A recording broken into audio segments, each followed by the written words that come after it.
noches para todos y para todas.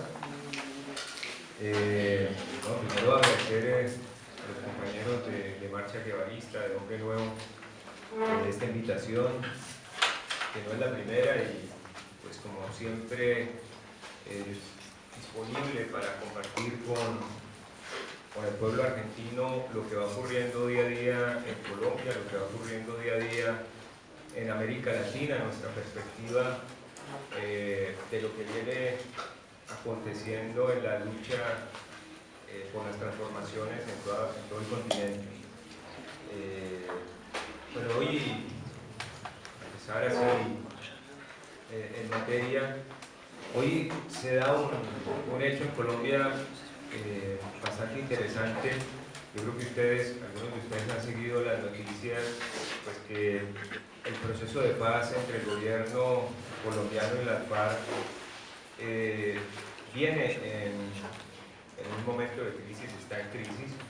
Después de casi 3 años de discusiones, pues se entraron en La Habana en los debates profundos, en los debates sustanciales sobre el futuro del país, y eso hace pues que hayan entrado en crisis las conversaciones por algunas cosas que hoy más adelante les voy a explicar, pero fundamentalmente porque la intención del gobierno en el proceso de paz es la intención histórica de derrotar al movimiento popular al menor costo. A diferencia de Argentina, Chile, Uruguay, Brasil, en Colombia no se ve una dictadura y no se pudo derrotar al movimiento popular. Esa es como la primera situación que nosotros queremos, que yo quiero evidenciar. El mismo proceso que se abrió en toda América Latina en los años 60, finales de los años 50, de luchas por la transformación social contra la dependencia, contra el imperialismo norteamericano, contra la Alianza para el Progreso, contra todas las formas de dominación oligárquicas y elitistas que había en América Latina. Bueno, esa misma lucha que se abrió aquí en Argentina, que había en todas partes del continente, es la misma lucha que se abrió en Colombia en esos mismos años, y es la misma lucha que hoy se sigue desarrollando. Igual que acá, pasa que en condiciones distintas, con actores distintos, con procesos históricos que no son que son distintos, pero son convergentes en la historia latinoamericana. Se nos ha querido situar a Colombia como un oasis, ¿no?, de América Latina, en el que unos grupos violentos o personas violentas, los colombianos, personas violentas, han mantenido la violencia en Colombia a espaldas del resto de América Latina. Y eso es falso desde el punto de vista de la historia, es falso desde el punto de vista de la realidad. En Colombia, al igual que en toda América Latina, se abrieron procesos de transformación y de cambio que desembocaron en confrontaciones armadas y en confrontaciones políticas que se entendía y se entiende en algunos casos la violencia como la continuación de la lucha política por otras vías, ¿no? Y también en el caso particular de Colombia, que eso sí lo hace un poco distinto, la existencia de una clase, de una élite oligárquica que impidió que se abrieran escenarios democráticos para que opciones distintas entraran a hacer disputas de tipo electoral o de tipo político abierto. Para que ustedes tengan una idea, hasta 1990, bueno, exactamente hasta 1986, producto precisamente de la primera negociación entre el gobierno y la coordinadora guerrillera Simón Bolívar, que congregaba en 1984 a cerca de 9 insurgencias, 9 guerrillas en Colombia, es que terceros partidos pueden participar de las elecciones. A partir de una negociación que hubo en 1984 entre la insurgencia y el gobierno de Colombia, es que otras fuerzas pueden participar. Después de cerca de 200 años de vida republicana, entre comillas, ¿no? La Constitución impedía que personas que no fueran del Partido Conservador y del Partido Liberal participaran en las elecciones. Y no solamente eso, sino que hizo suyo la violencia, el ataque individual y personal contra dirigentes políticos disidentes del Partido Liberal, del Partido Conservador y mucho más pues del marxismo, de la izquierda, de todas las tendencias de izquierda. Hicieron suya la violencia política. Digamos, el hito fundacional del conflicto colombiano, este que estamos viviendo nosotros, es el asesinato de un liberal, de un jefe liberal, que se llamó Jorge Eliezer Gaitán hace 66 años. Para que tengamos una idea, ¿no? O sea, la violencia política en Colombia se convirtión en una acción recurrente, permanente, sistemática de las clases dominantes en nuestro país, y es digamos, es una causa directa, real, concreta, de por qué se dio el conflicto y por qué se mantiene el conflicto en nuestro país. Yo les decía que hoy es un día interesante porque a pesar de esa crisis del proceso de paz que tiene como telón de fondo la exigencia del Estado colombiano a la rendición de las insurgencias, a la paz sin costo alguno, le podría llamar bien. Es que la insurgencia de la FARC de nuevo propone un cese unilateral al fuego, digamos, de nuevo propone seguir las conversaciones sin utilizar las armas, pero lo propone en el marco de la exigencia internacional para que se dé un cese bilateral al fuego. O sea, también nunca antes los países de América Latina, algunos países europeos, se habían metido tan de fondo en el proceso de paz, y en este caso Cuba, Noruega, Venezuela y Chile el día de ayer sacaron un sendo pronunciamiento diciendo que para poder seguir conversando era preciso que se desescalara el conflicto, y le exigió a las partes, es decir, al Estado de la insurgencia, un cese bilateral al fuego. La insurgencia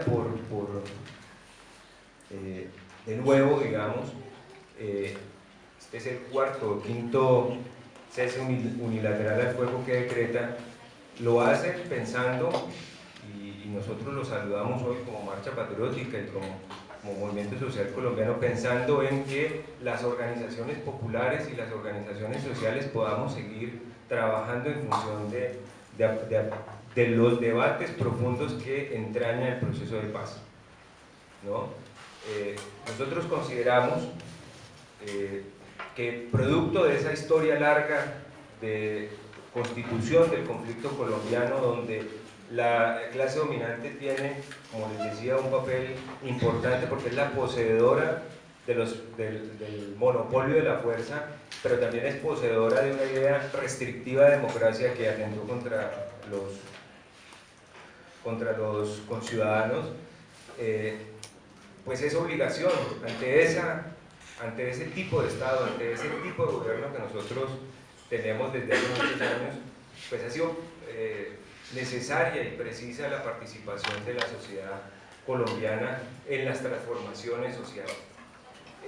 Aquí, digamos, para dar un dato preciso, porque siempre se habla de la insurgencia como la insurgencia armada, nosotros en Colombia hemos, desde la academia, pero también desde el movimiento social y popular, hemos planteado que en Colombia ha habido una insurgencia que no solamente es armada.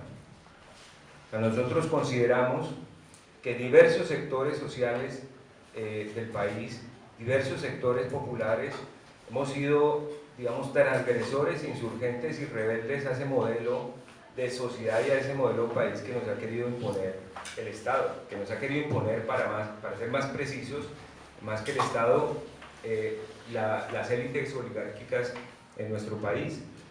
Nosotros podemos encontrar en las luchas de los últimos 50 años sendos procesos de resistencia de estudiantes, de los sindicalistas, que hacen que, que nosotros podamos considerar que la lucha de estos últimos 65 años ha sido una lucha por tratar de insurgir en la vida política y de trascender y de romper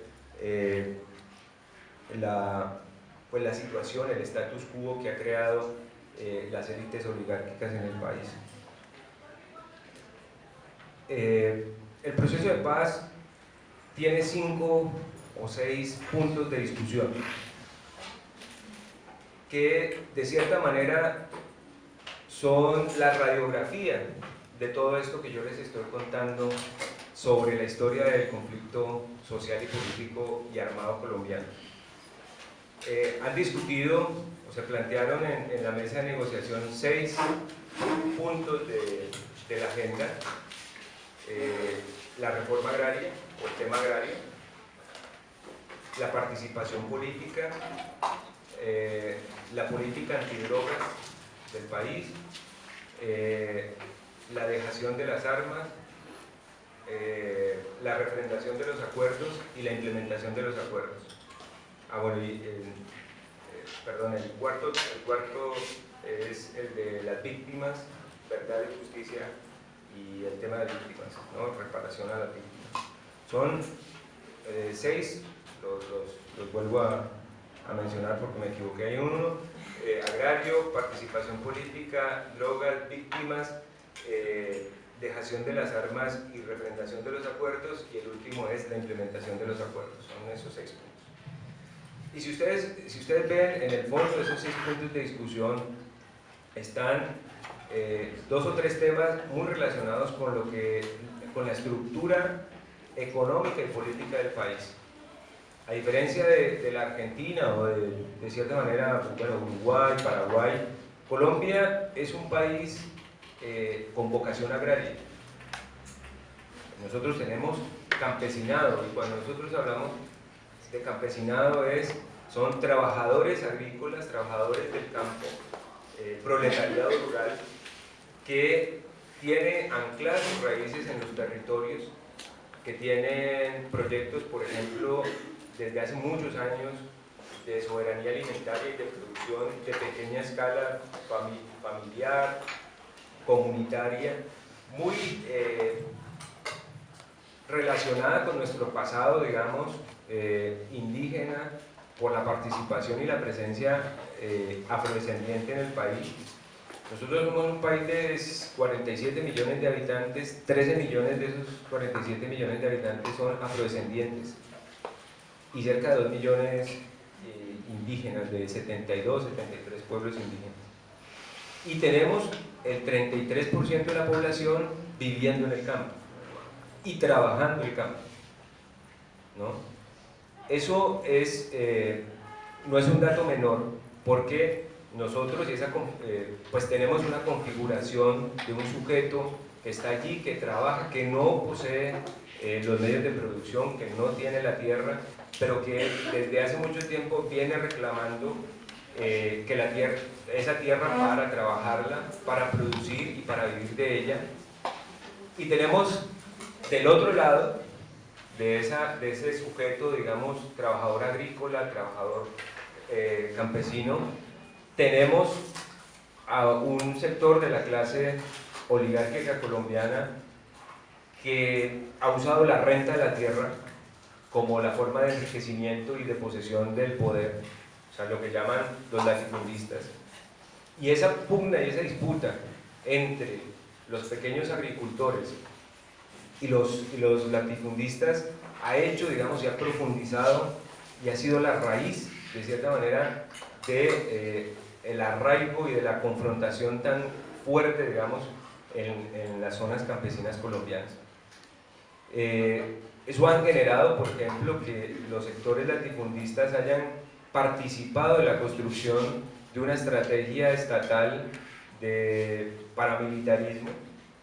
Aquí ustedes tuvieron la AAA, nosotros tenemos varios grupos, le han cambiado de nombres, ¿no? Primero fue Muertes Secuestradores en 1981, dicen que fueron asesores de la AAA los que fueron, entre otros, allá a asesorar al ejército colombiano y a estos latifundistas para crear estos grupos parapoliciales, paramilitares. Bueno, y eso han venido cambiando de nombre, después se llamaron autodefensas, pero bueno, son grupos paramilitares que se dedicaron se han dedicado durante los últimos 25 años a apoyar la implementación del neoliberalismo en el campo colombiano. Le quitaron a esos trabajadores agrarios, le quitaron 9 millones de hectáreas de tierra, ¿sí?, a los campesinos, y se la entregaron a las multinacionales, a estos hacendados. Por ejemplo, hoy hay procesos en Estados Unidos donde empresas norteamericanas han sido condenadas por apoyar, financiar a los grupos paramilitares y recibir de ellos las tierras arrebatadas a los campesinos. Bueno, 9 millones de hectáreas de tierra, estamos hablando de mucha tierra, donde vivían y trabajaban 6 millones de campesinos y campesinas, que están hoy, que no hacen parte de ese 33% que yo les digo que hoy viven en el campo, y que están en las grandes ciudades, viviendo en las grandes ciudades, desplazados forzadamente, exiliados, digamos, internos en el país, pero que tienen en su cabeza, tienen en su formación personal una estructura mental campesina. O sea, están en las ciudades, pero no son gente de las ciudades.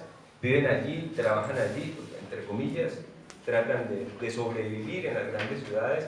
Son lo que ustedes conocen bien aquí en el conurbano, pues quienes viven en las villanmiserias, son quienes tienen que salir a vender en los buses, son los que se paran en los semáforos a limpiar los vidrios de los autos, bueno, en fin.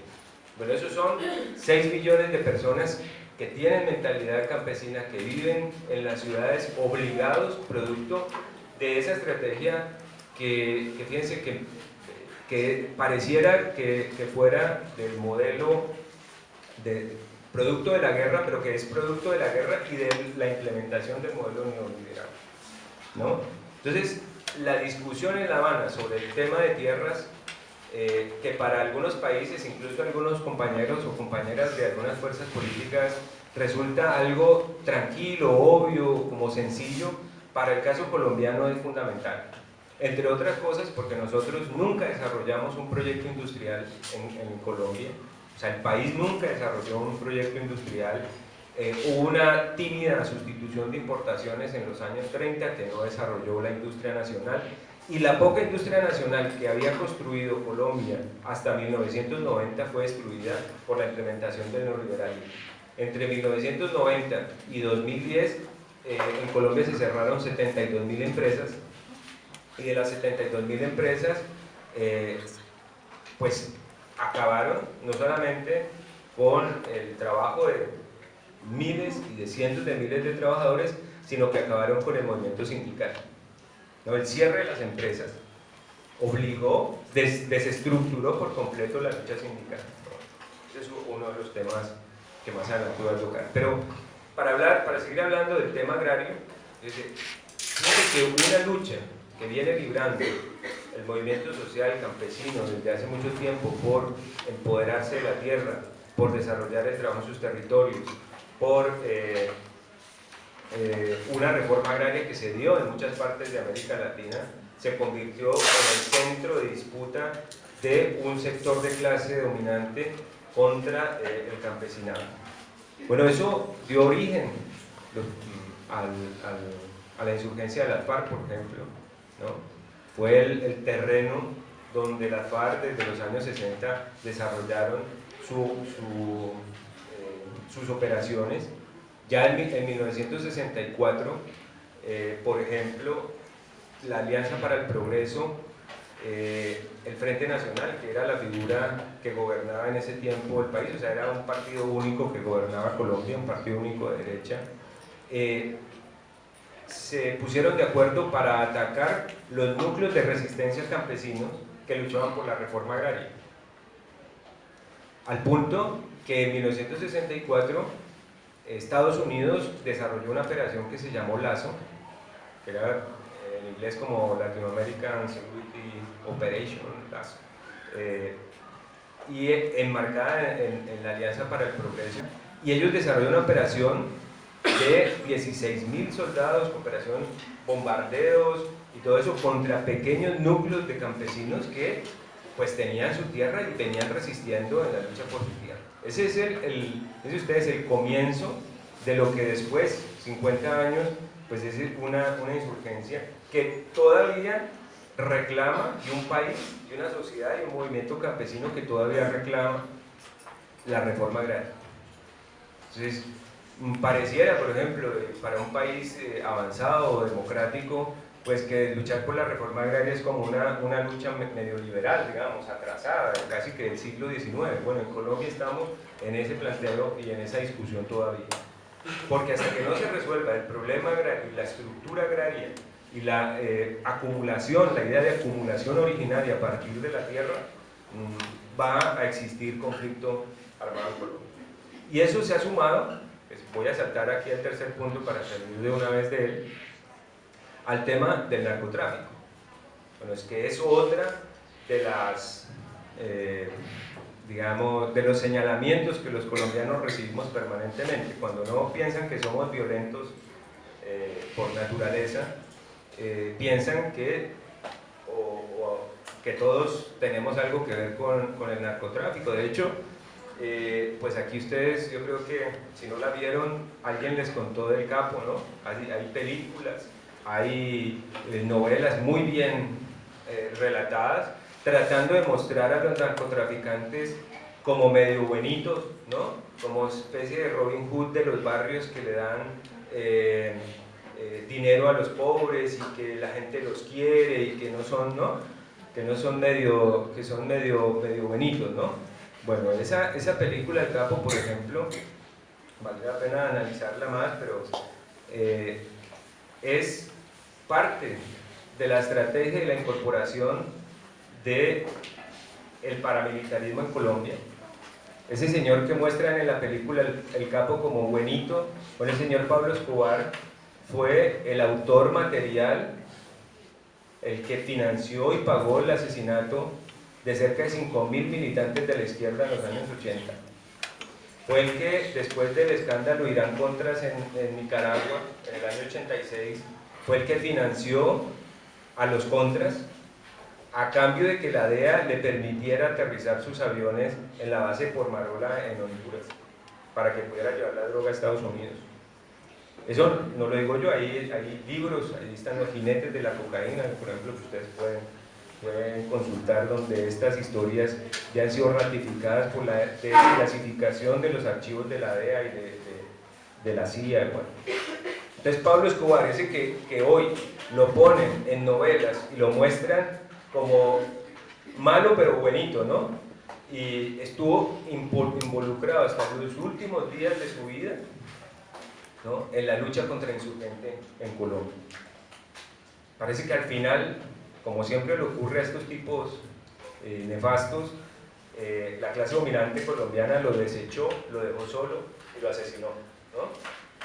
Y lo asesinaron sus mismos socios, los que siguieron trabajando y construyendo el paramilitarismo en Colombia. Se sabe que después los principales jefes paramilitares que continuaron en Colombia fueron quienes en últimas organizaron todo el operativo de asesinato de Pablo Escobar. Pero bueno, en resumen, ese problema de las drogas, que se muestra como parte del conflicto colombiano, que se le endilga a la izquierda en Colombia, a los sectores populares, una participación en el narcotráfico, bueno, no es sino mala prensa. Eso que vos decías, la gran estrategia mediática de Colombia y de los Estados Unidos para zafar sus responsabilidades en el narcotráfico y para poner en los más pobres la responsabilidad. Entonces aquí vienen y hacen mega operativos en las villas, ¿no? Pero en Estados Unidos, ¿ustedes cuándo han visto que haya un mega operativo contra los bancos, que son los que guardan, reciben y se benefician del negocio de las drogas? Nunca, ¿no? Nunca hay un mega operativo en Estados Unidos contra quienes introducen a Estados Unidos cerca de 1 millón de toneladas de cocaína al año, ¿no? Intenten entrar un televisor de contrabando de Estados Unidos a ver cómo les va, ¿no? O sea, ahí Estados Unidos es el país más vigilado, es el país más protegido, es el país con el presupuesto militar más grande del mundo, y aún así le entran esa enorme cantidad de toneladas de cocaína, ¿no? Que no es sintética, no, esos son volúmenes, buques, aviones llenos de cocaína entrando a Estados Unidos. Bueno, es porque allá se queda el 93% de la ganancia de la cocaína. Para nosotros, la visión de Marcha Patriótica respecto al problema de las drogas, y yo creo que esa es la visión del movimiento popular frente a las drogas, es que es un problema de la economía capitalista. O sea, la cocaína no es otra cosa que un producto más, una mercancía más de la sociedad capitalista, del modo de producción. Y que en Colombia, en Bolivia, en Perú, están los eslabones más débiles, tenemos las maquilas, ¿no? de esa mercancía que en Estados Unidos cuesta, un gramo cuesta $100 y en Colombia cuesta $1.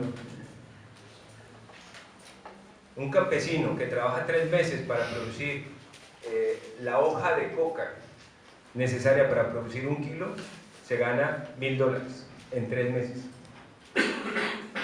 Y a él, Estados Unidos le aplica la guerra contra las drogas. Pero a quienes la venden a $100 el gramo en Estados Unidos, no les aplica la misma medicina, ¿no? Y menos a quienes controlan el volumen de recursos de la política antidrogas, del negocio. O sea, ¿dónde está el dinero, la producción de ese dinero? En los bancos. Creo que es obvio. Esas películas donde muestran Rápido y Furioso, grandes, no sé, casas llenas de billetes y eso es pura ficción. Los billetes del narcotráfico están en el sistema financiero internacional, y sobre el sistema financiero internacional pues no hay ninguna repercusión. Entonces se ha querido plantear que el problema contra las drogas es parte del problema de la lucha insurgente y del problema de la guerra y del conflicto social, político y armado en Colombia. Y es un problema en la medida en que es una ventana de entrada de los Estados Unidos para invadir, para intervenir en los asuntos colombianos, ¿no? Pero, y con esto termino esta parte, pero el problema de las drogas tiene un actor principal. Primero, que es un monocultivo, un latifundio, y que tiene a los factores de poder del latifundio como sus principales rentistas, ¿no? O sea, quienes se benefician en Colombia del negocio de la droga son los mismos que se benefician de los megacultivos de la agroindustria. No son los pequeños campesinos, no son los que tienen que irse selva adentro para cultivar una hectárea de hoja de coca. Entonces, y segundo, quienes se benefician, esos hacendados, esos narcotraficantes, latifundistas que se benefician en Colombia del negocio de las drogas, son políticos de derecha, votan a la derecha, financian la derecha, y si pueden, y si necesitan, contratan grupos paramilitares, grupos parapoliciales, para que le quiten del medio a los líderes del movimiento social y popular. Esto para que no nos dejemos engañar y no pensemos pues que, como por ahí repiten, a veces como loros decimos en Colombia, se repiten sin pensar muchos sectores sociales y muchos ciudadanos y ciudadanas latinoamericanos, que es que el problema en Colombia del conflicto armado es el problema del narcotráfico. No, el problema del narcotráfico es un problema mundial, porque es un problema del capitalismo y del desarrollo del capitalismo. Y en Colombia el problema es que dentro de la distribución, digamos, de la división internacional del trabajo para producir la cocaína, nos corresponde el cultivo de la hoja de coca, ¿no? Porque Colombia, por su posición geográfica, tiene tierras muy buenas, muy productivas, y ahí están produciendo la hoja de coca. Pero ya hoy es en los laboratorios ahí en Nueva York, en Manhattan, producen los gramos de cocaína que consumen los norteamericanos. Bueno, entonces, ese es uno de los puntos, el tercer punto de la agenda, que terminó, por ejemplo, planteando la necesidad de la transformación, de que Colombia rompa los acuerdos de la lucha contra las drogas que tiene suscritos con los Estados Unidos. Mientras Colombia y América Latina sigan enganchados en la lucha contra las drogas, en la política norteamericana en las luchas contra las drogas, siempre el problema va a estar del lado de los más pobres y del lado, digamos, del eslabón más débil de la cadena de producción de la cocaína. Y el otro punto de discusión, digamos, que se planteó en la mesa, que es el de participación política, pues tiene este sentido que yo ya les planteaba. Si Colombia, un país donde durante cerca de 180 años siempre estuvieron el Partido Liberal y Conservador como únicos partidos, digamos, que mediaban la voluntad popular, entre comillas, respecto a la posibilidad de ser gobierno, un país donde desde 1930 tenemos una figura que se llama estado de sitio. O sea, en los últimos 100 años Colombia estuvo 75 años en estado de sitio. O sea, nosotros no tuvimos dictaduras como tuvieron ustedes, pero creemos, por ejemplo, el compañero que está aquí, que ha sido peor, porque al menos en la dictadura no sabe que hay dictadura. Pero en Colombia no hay dictadura, entre comillas hay democracia, pero pues se han producido más muertes, más desapariciones, más asesinatos, y hay la misma restricción democrática. O sea, no podemos participar, no podemos, y si alguien se destaca en la participación política, puede disputarle el gobierno, pues sencillamente lo asesina. En 1990, después de que la insurgencia del M-19 y la insurgencia del EPL y de otras guerrillas entregaron sus armas al gobierno y se empezaba a abrir aparentemente una nueva época, asesinaron 3 candidatos presidenciales en menos de 8 meses. Asesinaron 3 candidatos presidenciales de la izquierda en Colombia, ¿no? Entonces, la restricción democrática, la participación política no es solamente un asunto de cambiar las leyes electorales en Colombia. Pasa porque la estructura de gobierno y de poder se transforma. Creo que pasa, y ha pasado en toda América Latina, yo creo que es un problema que compartimos todos los latinoamericanos, y es que los partidos políticos se han mantenido en el poder basándose en los recursos públicos. Entonces, el Partido Liberal y el Partido Conservador tienen una caja grande para hacer la política y para mantenerse en el poder. Entonces uno encuentra no un puente hecho por el Estado colombiano, sino un puente hecho gracias al presidente tal. No encuentra un hospital hecho gracias al presidente tal y no hecho por el Estado colombiano, ¿no? Encuentra uno la escuela, encuentra uno las calles, las carreteras hechas gracias a la gestión de algún político. Pero esa es su función, construir la infraestructura, no desarrollar, no poner su nombre para, digamos, pasar a la historia con estas obras. Pero bueno, digamos que las pusieran, pero ese no es el problema fundamental, sino que utilizan la nómina del Estado, porque yo creo que esto a ustedes les suena parecido, conocido, utilizan la nómina del Estado para hacer campaña electoral. Entonces, uno encuentra que en algunas ciudades, durante mucho tiempo, pues había que tener el carnet del Partido Conservador o del Partido Liberal para poder acceder a un puesto estatal. Y estamos hablando desde militares hasta empleados de la educación, hasta empleados de alto nivel. No solamente los ministros, y obviamente que son cargos políticos, no, toda la infraestructura. Y ahora, mucho más, porque con la entrada del neoliberalismo hubo una flexibilización laboral, nos aplicaron toda la flexibilización laboral, digamos, esa idea de flexibilización laboral, y hoy solamente el 4.5% de los trabajadores está sindicalizado,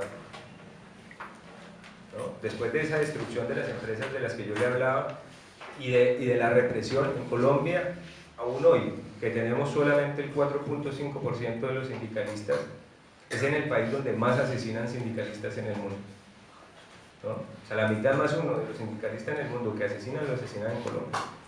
Entonces, ser sindicalista en Colombia es más o menos como una profesión peligro, ¿no?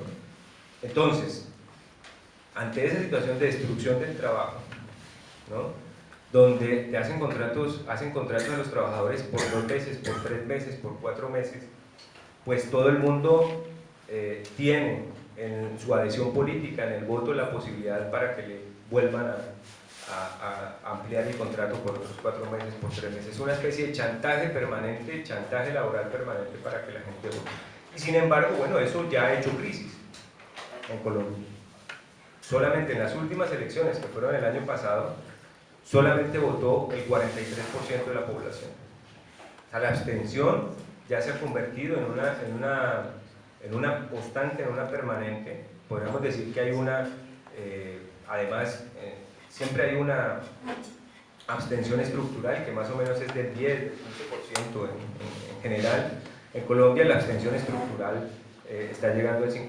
O sea, no se encuentra en los últimos 40 años una elección que no haya pasado, de la votación del 50%.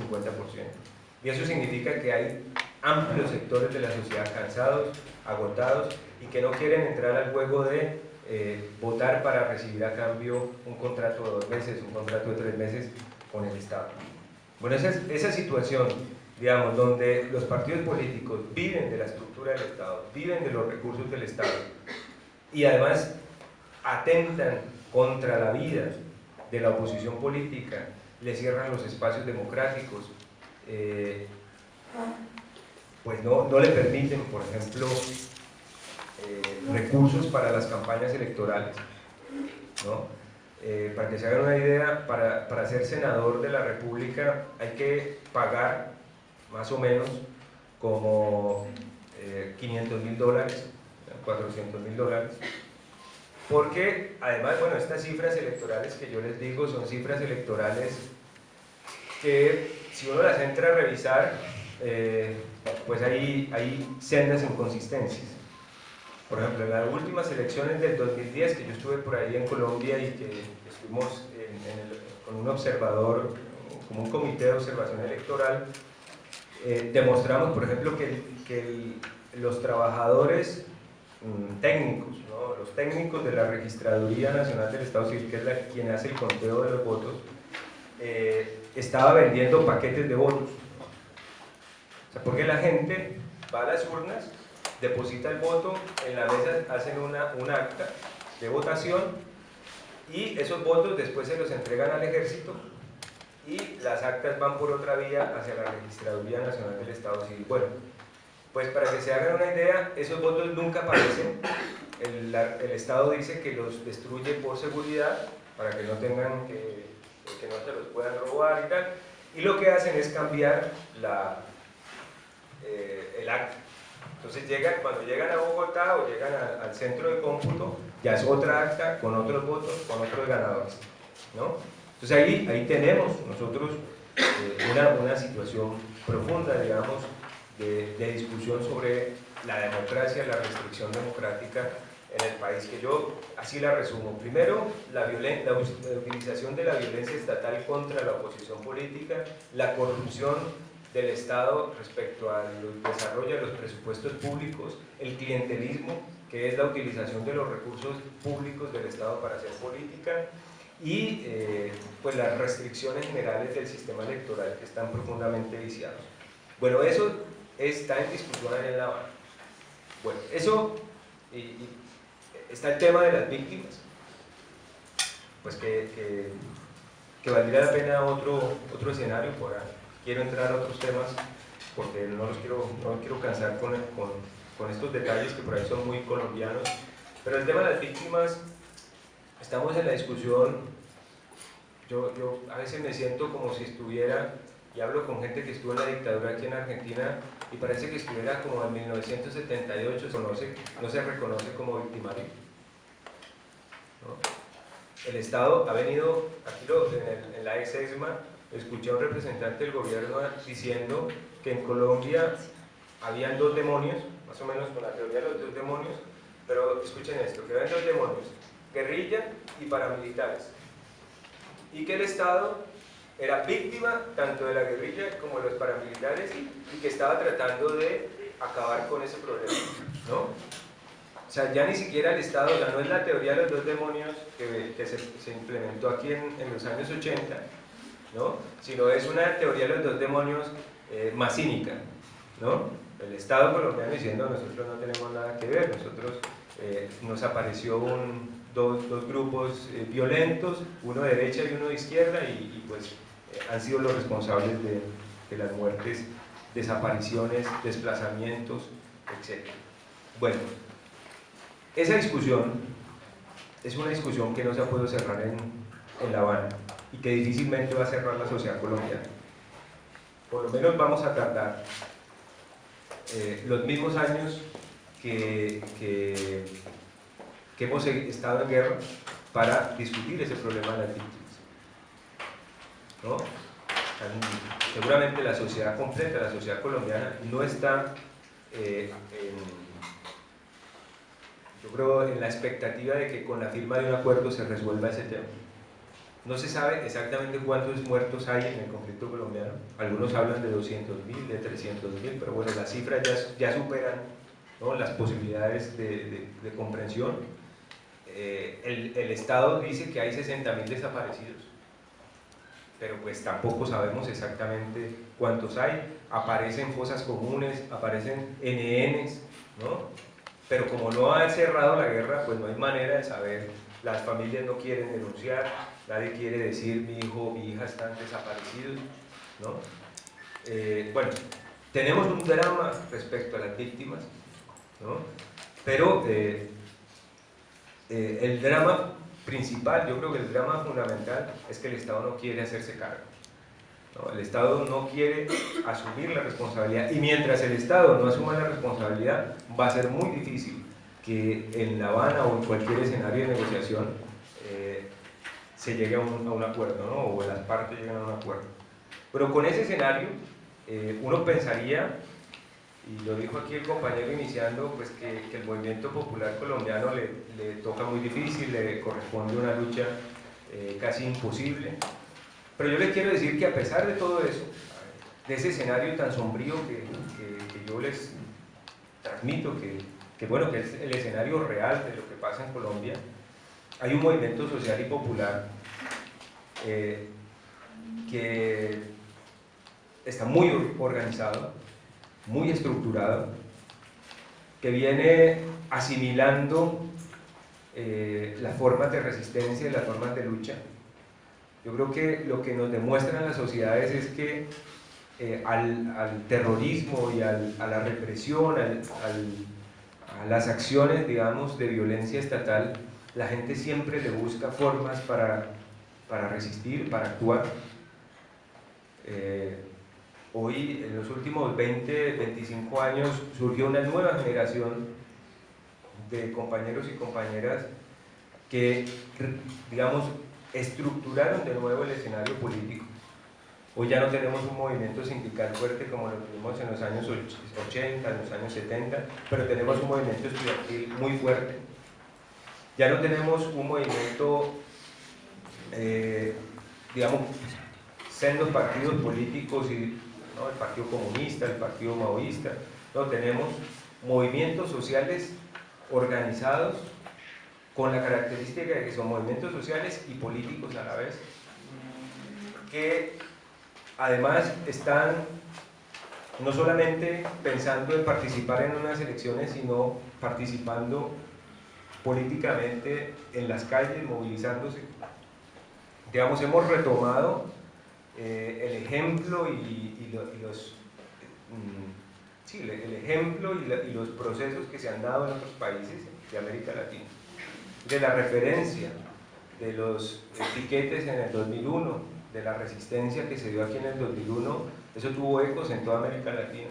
Nos llegaron, allá nos llegaron las barricadas, los gritos, las consignas de ustedes, nos llegaron allá a Colombia, las escuchamos allá, escuchamos la guerra del agua y del gas en Bolivia, escuchamos desde el 89 el Caracazo en Bolivia, escuchamos el movimiento indígena y campesino tumbando presidentes en Ecuador, ¿no? Eso nosotros lo escuchamos bien, lo empezamos a asimilar y construimos a partir de todas esas referencias y de las propias, que teníamos referencias propias de resistencia y de lucha, nuevos movimientos que enfrentaran de una manera más inteligente y pertinente al neoliberalismo y a las formas de violencia que el gobierno nos ha planteado en los últimos años. Porque desde 1990 no solamente estamos resistiendo a la guerra, sino estamos resistiendo y luchando contra el neoliberalismo, ¿no?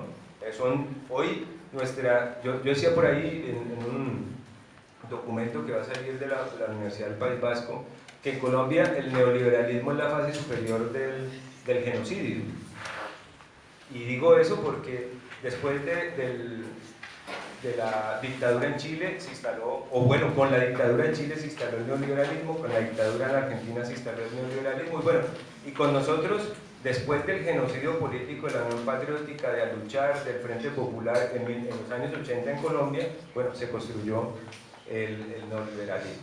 O sea, el neoliberalismo está manchado de sangre, ¿no? Y de represión y de mucha violencia. Bueno, en Colombia, además del conflicto armado que se abrió en los años 50, 40, bueno, tenemos este neoliberalismo que nos ha planteado otros desafíos. Bueno, estamos en eso, ¿no? Luchando con un escenario de conflicto social y armado muy fuerte, y en un escenario de confrontación, digamos, contra el modelo neoliberal, que hace parte de una sola misma dinámica de lucha en el país. Es como una misma dinámica. Sumado al papel de Estados Unidos, que como les digo no es nuevo, el papel de Estados Unidos desde los años 60, con intervención en Colombia, con militares, con presupuestos para reprimir e implementar el neoliberalismo. Somos un movimiento social en Colombia bastante grande, extendido, que nosotros en Marcha Patriótica no lo representamos todo, nosotros somos parte del movimiento popular, no somos todo el movimiento popular, y aunque hemos venido en procesos de unidad, tratando de discutir y de plantearnos unas luchas unitarias, porque sabemos que aunque tenemos diferencias entre los diversos sectores sociales y políticos, digamos, emancipadores, transformadores, pues tenemos también que enfrentar desafíos superiores, mayores, digamos, superiores a las diferencias, ¿no? Tenemos que enfrentar a una derecha bastante violenta, una derecha bastante organizada, una derecha con bastante dinero, con bastante movilización de recursos. Entonces, nosotros desde el 2010, 2009, empezamos a retomar luchas regionales, territoriales que se venían dando contra el neoliberalismo y de resistencia a la guerra, de lucha por la solución política al conflicto armado, y nos planteamos la construcción de un movimiento social y político que empezara a trascender y empezara a proponer un nuevo país y a abanderarse de las luchas por un nuevo país, con una característica, y es que nosotros nos planteamos mantenernos en la calle como forma de acción política. Nosotros pensamos que la calle es hoy en América Latina, no solamente en América Latina, sino en el mundo, la forma principal de lucha de los movimientos populares. Que después se puede revertir en las urnas, no lo negamos, que se puede revertir en otros escenarios, pero la calle es el escenario principal. Y eso es lo que nosotros venimos planteando y lo que venimos haciendo. Porque en los últimos 4 años, en medio de esa discusión del proceso de paz, el movimiento social planteó, y nosotros venimos planteando, que la negociación en Colombia tiene 2 escenarios, ese de La Habana y el de Colombia.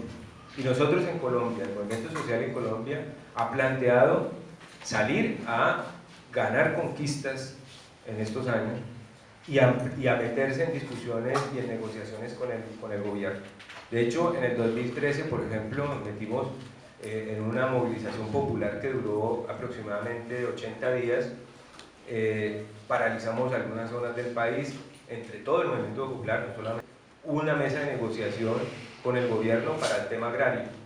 Entonces fíjense que se empezaron a conectar las luchas de la mesa de negociación con las luchas en Colombia y se empezó a plantearle al gobierno un desafío mayor, ¿no? Un desafío mayor que es una discusión nacional, una discusión con todo el movimiento popular sobre los temas de la participación y las transformaciones necesarias que tiene el país para trascender hacia la paz.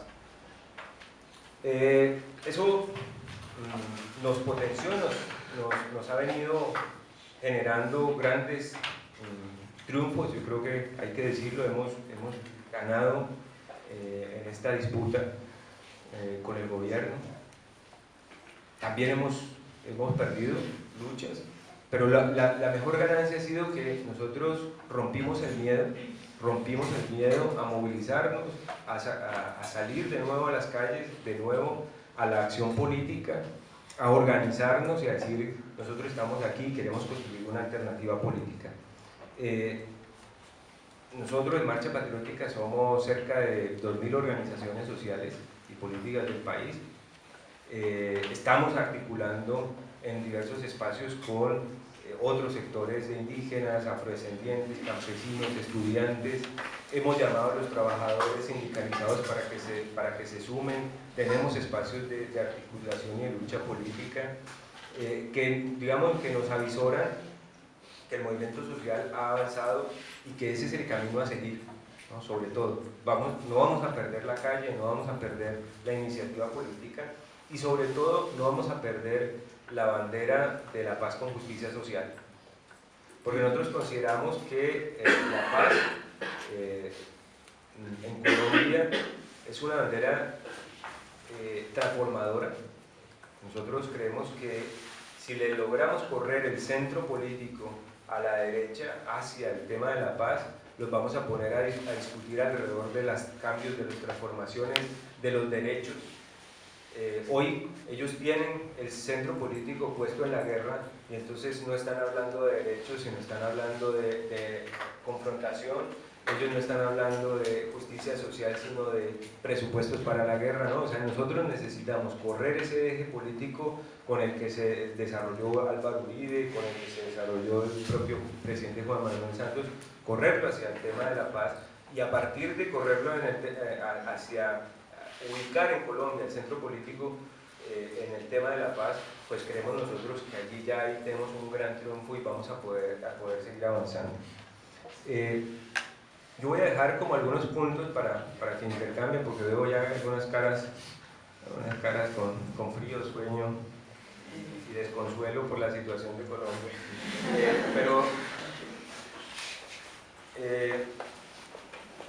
Yo les quiero dejar como algunos temas que creo que nos tocan, que nos corresponden para que los debatamos, para que preguntemos y podamos intercambiar. Tenemos el tema, primero, de entender que esa lucha hoy en Colombia y esa situación de guerra, de conflicto armado y de búsqueda de una solución política, de búsqueda de la paz, no es una lucha aislada de América Latina. Nosotros entendemos que eso hoy hace parte de los grandes desafíos que tiene la región para buscar independencia, para buscar integración y para buscar un debate real de búsqueda de un camino de transformaciones sociales reales, profundas, que necesita toda América Latina. Hay un debate muy fuerte sobre el papel del conflicto colombiano y la desestabilización del proceso venezolano, por ejemplo.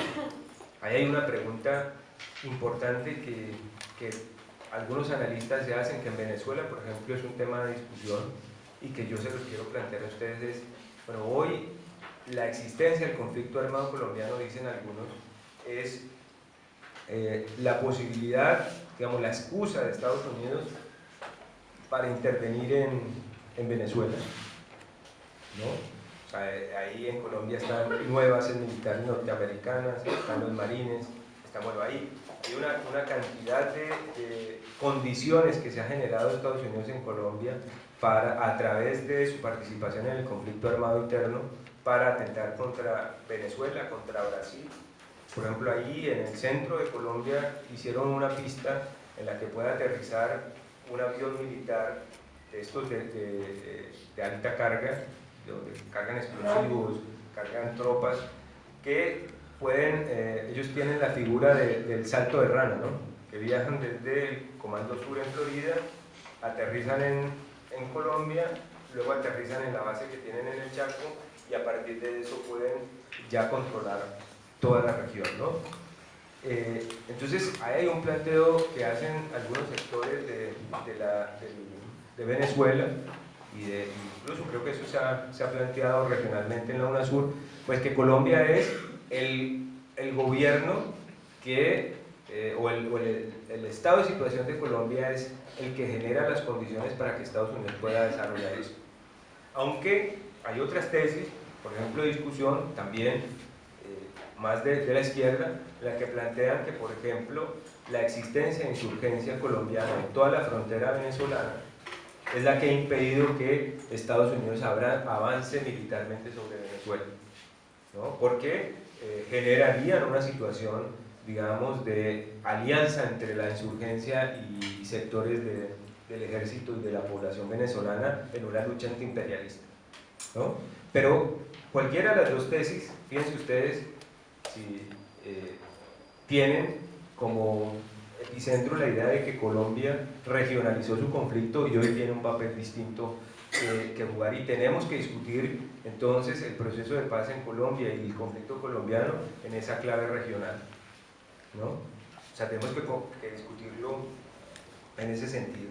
Fíjense ustedes que cuando ganaron los republicanos el año pasado, las mayorías en el Congreso norteamericano, el proceso de paz en Colombia empezó a hacer agua, porque a los republicanos les interesa mantener el conflicto colombiano, tienen mayor interés en mantener el conflicto colombiano. Estados Unidos nombró un observador directo que va a La Habana y participa de las negociaciones, de las discusiones, porque Estados Unidos tiene intereses y digamos, Colombia depende en buena medida de las decisiones que tome Estados Unidos. Pero en este proceso, y además en este proceso de avanzada de Estados Unidos sobre la región, pues nos obliga a los latinoamericanos a pensar cuál es el papel de Colombia en la desestabilización, ya no solo de Venezuela, sino de Ecuador. Y ustedes que en las 2 últimas semanas se mezclaron una serie de reclamaciones en Ecuador, pero que han puesto en desafío al gobierno de Rafael Correa, que vale la pena que leamos bien, que la revisemos de fondo. No todos los que están luchando contra Correa son reaccionarios. Ahí se sumaron una cantidad de luchas que, digámoslo así, han venido canalizando los sectores de derecha, pero bueno, ahí hay una cantidad de luchas. No todos los que están en las disputas ahí en Ecuador son contrarios o contrarrevolucionarios, pero la derecha sí logró canalizar esa disputa. Yo creo que hay que analizarlo bien. Yo pensaría que nos tomáramos el tiempo para pensarlo, pero hay que pensarlo porque digamos, ya lograron desestabilizar y poner en una situación difícil al gobierno venezolano y van por el gobierno ecuatoriano. Vean lo que pasa yendo, digamos, de mayor a menor. En consecuencia, digamos, el gobierno de Dilma Rousseff hoy está en una situación casi que de liquidación de la fuerza política del PT dentro del gobierno. Hoy quienes tienen la batuta de la política económica de Brasil son los del PMDB, ¿no? O sea, vienen ocurriendo cosas hasta hoy, pues Dilma Rousseff dice, no, yo es que no voy a renunciar, o sea que le están pidiendo la renuncia a sectores mismos del gobierno. Bueno, lo que viene ocurriendo, compañeros, es, yo no sé si un retroceso de América Latina, pero al menos sí un avance importante de la derecha latinoamericana y de Estados Unidos sobre los intereses de América Latina, que tenemos que leer con bastante prudencia. y la inexistencia de referentes ideológicos de los derroteros estratégicos de la lucha en América Latina también nos deja algunas preguntas. Yo creo que en los 2 últimos años yo he sentido que el debate, por ejemplo, del socialismo se paró. Ya no estamos hablando de socialismo. Todos decían, bueno, ¿qué es eso del socialismo del siglo XXI? Chávez es un hablador, está hablando de más, no, eso del socialismo del siglo XXI. Bueno, pero a pesar de que el debate no haya concluido y no había sido un debate con mucha profundidad sobre el socialismo del siglo XXI, durante los últimos 10 años, al menos entre el 2013 y el 2013, se discutió el socialismo del siglo XXI. Se discutió en América Latina la idea de socialismo, ¿no? Pero dicen ustedes que en los 2 últimos años ese debate ya desapareció del escenario, al menos latinoamericano. Entonces ya se habla de que venimos para atrás y toca aguantar con lo que se logró, ¿no? Etcétera. Pero ya no se habla y ya no se está discutiendo si el socialismo del siglo XXI, cuál fue el del siglo XX, si el siglo XX dejó algunas enseñanzas o no, etcétera. Eso ya no se está discutiendo, se está discutiendo otras cosas. Entonces, y empiezan a aparecer y a emerger otros liderazgos desde otras orillas distintas a las del socialismo, que me parece importante que también leamos, ¿no? La emergencia, por ejemplo, de sectores de la Iglesia en la conducción del movimiento social y popular en toda América Latina, que vale la pena que leamos, que veamos bien con el retrovisor de la historia, pero también hacia adelante, ¿no? Si esas luchas si esas luchas que se están promoviendo, si esos liderazgos que se están promoviendo son consecuentes, son en vía al socialismo, ¿no? ¿Cómo vamos a estructurar y organizar el movimiento popular de América Latina y en torno a qué proyecto estratégico? Esos son los debates que tenemos, esos son los debates que se ponen en la mesa cuando Estados Unidos abre la negociación con Cuba, ¿no? Son los debates que se abren, que al mismo tiempo que abre la negociación con Cuba, rompe relaciones con Venezuela, ¿no? Y amenaza o le plantea públicamente al gobierno colombiano que lo respalda si se rompe el proceso de paz, ¿no? O abre una nueva base militar en el Chaco, abre otra base militar bueno, hay 78 bases militares norteamericanas en América Latina. Entonces, son las preguntas, son los debates en los que el proceso de paz en Colombia está metido, porque como dije al comienzo, es la misma lucha que toda América Latina emprendió por su liberación. No es distinta, no ha cambiado. Y nosotros y nosotras en Colombia seguimos empeñados con todas esas dificultades, con nuestras posibilidades, con mucho tesón y sobre todo sin miedo, tratando de lograr la segunda y definitiva independencia. Yo lo dejo por aquí. Gracias.